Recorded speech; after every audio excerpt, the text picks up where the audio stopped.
So moved into this house and had an opening like this and ended up building a wall in that place, as you can see on this other side. So this is where the new wall was built.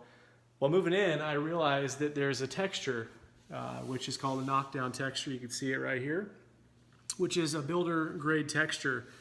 Problem with that is not a texture that you can easily just buy out of the bottle and spray at Home Depot. So I was looking around, how do I figure out how to do this? Well, I think I've mastered it for you. I want to show you how to do it so you can learn through my challenges here. So first off, the right tool. This is an 18-inch curved slant blade for knockdown. And then we have texture here. One thing I want you to pay attention to is the consistency of the texture.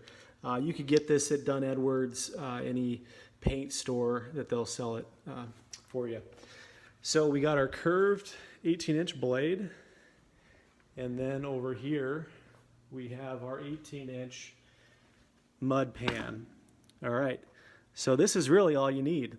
Here's the other side that I haven't textured yet, so I'll show you how to do it, okay?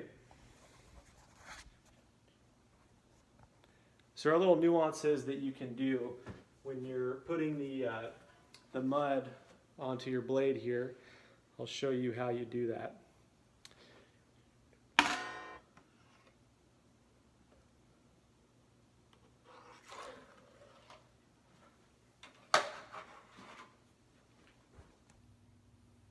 So you just put your blade into the mud pan, then you push it this way, and then you pull it back, cut it so it's flat on that end, and then you just give it a little sag down, and that's how you put the mud on your blade.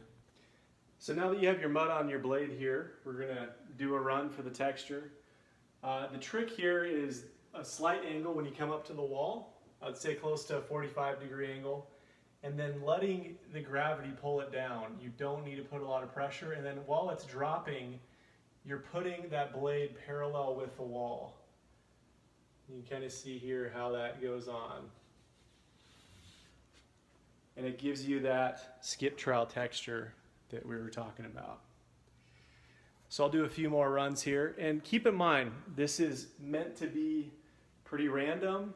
You don't want it to be too exact and consistent. The whole goal is to kind of break up the wall. So here we cut the mud on it, drop it down a little bit. Then we're going to start right here. Like I said, at an angle. Let gravity bring it down, bring that blade close to the wall as it falls. And then it kind of pops as it goes down. You could feel it skipping, hence the name Skip Trowel. So I will do a couple more, and you can watch me as we go. Bring it up top, bring it down, let that blade balance with the wall, and it gives you that texture. All right, so after this is done, I would say you're gonna give it about an hour to harden up a little bit, but not 100% hard. And then you're gonna take your blade over it and just go do a run across it and knock it down a little bit more. Then you're gonna let it harden completely, say in about 3 hours. After 3 hours, it hardens. Come back, sand it. That'll get rid of some of these more jagged edges that you see right here. It doesn't need to be an intense sand, it's just a really light sand over it just to make it smooth to match the adjacent wall. Nice thing about this texture is it does have a little yellow tint to it, so it can stand out against some of the white plaster that you just put up on the wall. So hope you guys like it. Feel free to read comments or leave comments, and good luck. Happy texturing. Thanks.